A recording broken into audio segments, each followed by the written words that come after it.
एक जो typical classical performance होती है जिसमें कि हम स्लो शुरुआत करते हैं, फिर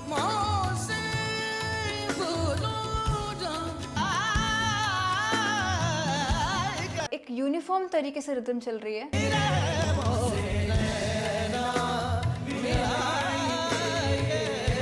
हाय एवरीवन, आई एम अनन्या और I am back with one more song reaction जो कि मैं आपके साथ सुनूंगी और उस पर अपना ओपिनियंस, अपने रिव्यू दूंगी। ये जो गाना है, ये पहली बात तो बहुत लोगों ने बहुत टाइम तक मुझसे रिक्वेस्ट किया है और फाइनली आई थॉट कि जब इतने सारे लोग एक ही गाना बोल रहे हैं तो क्यों ना इस गाने को उठाया जाए और सुना जाए आप सबके साथ। तो ये गाना है छाप तिलक बाय आबिदा परवीन एंड राहत फ़तेह अली खान साहब। एक्चुअली जो कंपोजिशन है ये अमीर खुसरो की है। उन्होंने प्रॉब्ली 15-16 सेंचुरी में इसको लिखा था और तब से अब तक हज़ारों लाखों लोगों ने कम से कम तो इसका कवर किया होगा, इसके वर्जन्स किए होंगे। इसके बहुत सारे वर्जन्स हैं। जब इतने सारे वर्जन्स हैं तो कोक स्टूडियो कैसे पीछे रहता। इन्होंने भी अपना वर्जन निकाला और देखते हैं कैसा होता है गाना। आई हैव अ फीलिंग कि कुछ तो हमें इसमें सरप्राइज एलिमेंट मिलने वाला है, बिकॉज जैसे सारे गाने होते हैं वैसा इसको नहीं रखना चाहिए, बिकॉज ये थोड़ा सा स्पेशल गाना है। तो let's see if I am right और रॉन्ग एंड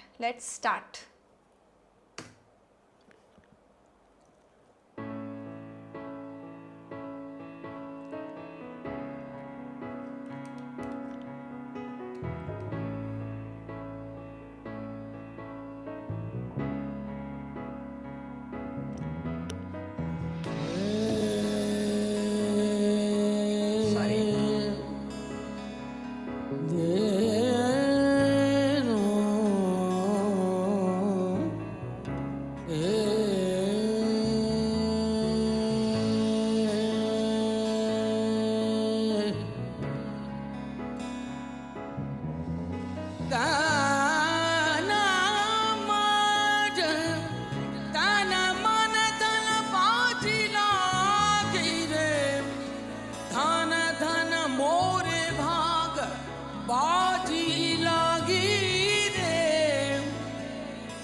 रहे गुरु के संग मौला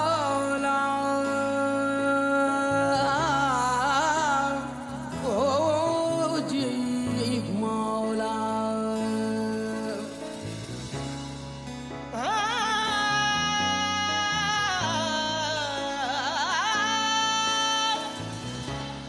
खुसरो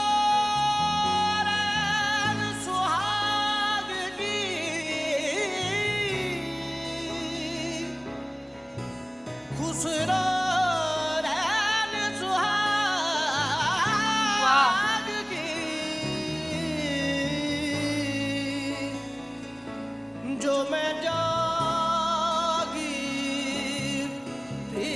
के संग खुसरो बाजी प्रेम की, खुसरो बाजी प्रेम की जो मैं खेली पी के संग। क्या बात, जीत गई तो पिया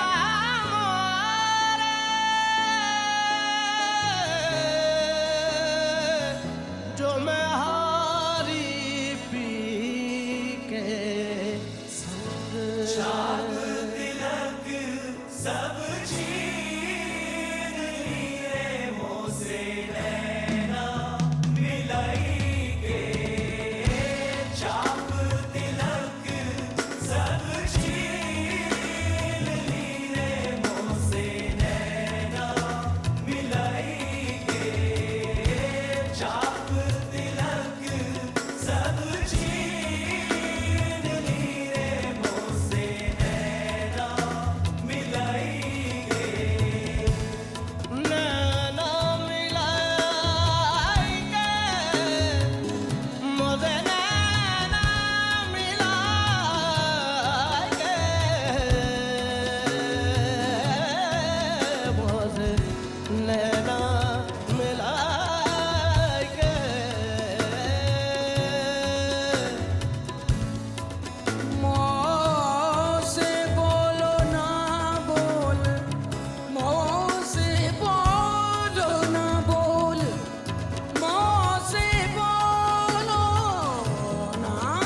फॉर पॉजिंग, बट जो अभी तक मैंने ऑब्जर्व किया है वो ये है कि इस गाने में जो रिदम चल रही है, रिदम अभी रिसेंटली शुरू हुई है गाने में, और एक यूनिफॉर्म तरीके से रिदम चल रही है। इसमें ऐसा नहीं है कि बहुत ज़्यादा प्लेफुलनेस नहीं रखी गई है गाने में, बिकॉज दोनों जो आर्टिस्ट हैं बहुत ही सीनियर लेवल के आर्टिस्ट हैं। आबिदा परवीन जी हैं और आतिफ अली खान, बहुत बड़े। If you look at their faces, दोनों के फेसेस में भी ज़रा सी भी मतलब वो जो शरारत, नॉटीनेस, ऐसा कुछ भी नहीं है, हंसी भी नहीं है। दोनों एकदम सीरियस होकर गा रहे हैं, और वो सीरियसनेस जो है वो म्यूज़िक में भी झलक के आ रही है कि ये गाना बहुत सीरियसली गाया गया है। और सीरियस से भी ज़्यादा the right word would be devotion, because ये एक बहुत लोग इस गाने को कंफ्यूज करते हैं कि ये रोमांटिक सॉन्ग है। रोमांटिक सॉन्ग नहीं है, ये एक्चुअली भगवान के लिए गाया हुआ गाना है। मतलब मोस्टली जो सूफी सॉन्ग्स होते हैं, they are mostly they are all meant for God, they are not meant for some romantic lover. It is a devotional song if I am not wrong. आप कमेंट से मुझे बता सकते हो। तो वो चीज़ जो है वो झलक रही है इन सब के डिमीनर से। इवन जो ग्रुप में सिंगर्स बैठ के गा रहे हैं, मतलब जो गाने का मेन हुक है, छाप तिलक सब छीनी, वो हुक ये सिंगर्स जो लीड सिंगर्स है वो नहीं गा रहे हैं। जो हुक है वो कोरस वाले सिंगर्स गा रहे हैं, which is a beautiful thing कि सबको मौका दिया जा रहा है बेसिकली, और everybody is very serious about it.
Surprise element यही था कि इस गाने में कोई सरप्राइज एलिमेंट नहीं था।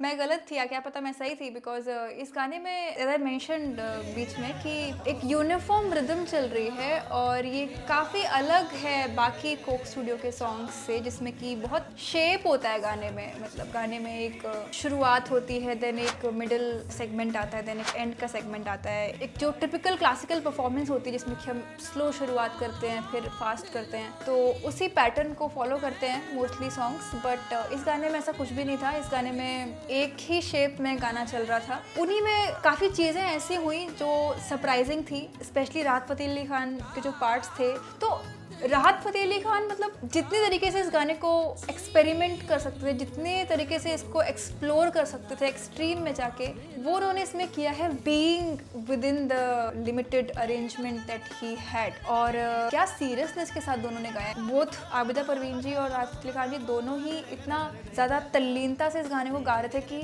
बिल्कुल ऐसा लग रहा था कि दोनों अलग अलग अपने अपने में इंडिविजुअली जो हैं गॉड की भक्ति में लीन है और दोनों को इंडिविजुअली भगवान अपने अपने दिख रहे हैं। वो जो एक कनेक्टेडनेस है, मतलब भले वो दोनों अलग अलग गा रहे हैं, केमिस्ट्री थी एक्चुअली, बहुत ज़बरदस्त केमिस्ट्री थी म्यूजिकली। टाइमिंग भी पूरा मैच कर रहा था। जब राहत फ़तेह अली खान साहब पिक कर रहे हैं तो उनके ख़त्म होने के पहले से ही उठा ले रहे हैं, बिकॉज वो रिदम पे आ रहा है। दोनों ने टाइमिंग का और म्यूजिकली बहुत अच्छा केमिस्ट्री बनाया। But the fact that they are not eye to eye connecting with each other, I think it's not required, because ये ऐसा सॉन्ग है जिसमें कि गॉड के साथ डायरेक्ट कनेक्शन इस्टेब्लिश हो रहा है। तो अगर दोनों इंडिविजुअली भी गॉड के साथ कनेक्ट कर रहे हैं तो anyway they are connected. I hope it makes sense. In fact everybody जो भी इस पूरे स्टूडियो में बैठ के कोई इंस्ट्रूमेंट प्ले कर रहा है या कोरस में गा रहा है, everybody, each of them is connected to each other in the sense that they are all praying to one single god while doing this song. तो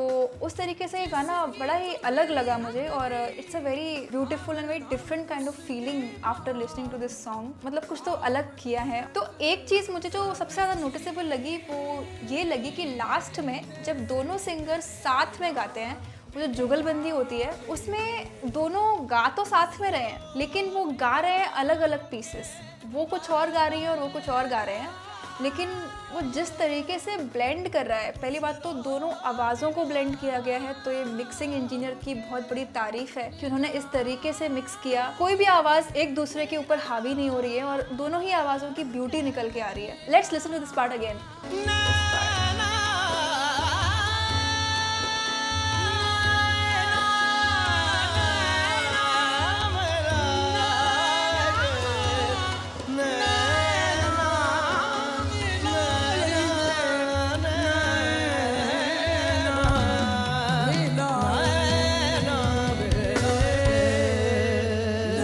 छोटा सा जो सेगमेंट है इसमें एज यू कैन ऑब्जर्व कि दोनों अलग अलग गा रहे हैं, अलग अलग पार्ट गा रहे हैं, अलग अलग धुन गा रहे हैं, लेकिन बहुत अच्छे से ये ब्लेंड कर रहा है आपस में। And it is actually very thoughtful कि सबसे ब्यूटीफुल पार्ट से इस गाने को एंड किया गया। And thank you for recommending this song, because मैंने ये गाना बहुत लोगों का सुना हुआ है, बहुत वर्जन सुने हैं, बट ये वाला वर्जन डेफिनेटली बिल्कुल अलग था। I really loved the fact कि बहुत ज़्यादा अलग अलग चीज़ें नहीं की गई इस गाने में। इस गाने की सिंप्लिसिटी ही इस गाने को बहुत खूबसूरत बनाती है। जो भी चीज़ें की गई वो बिल्कुल सही मात्रा में, सही अमाउंट में की गई। So that's it, that's all I have to say about this song. कोई और गाना अगर आपको लगता है कि मुझे सुनना चाहिए, बहुत अंडररेटेड है, उस पर आपको मेरे कॉमेंट सुनने हैं, तो आप मुझे कमेंट्स में बताइए। I will try my best to listen to it and share my opinion with you. Till then, see you, bye. तुम सामने रहना, जा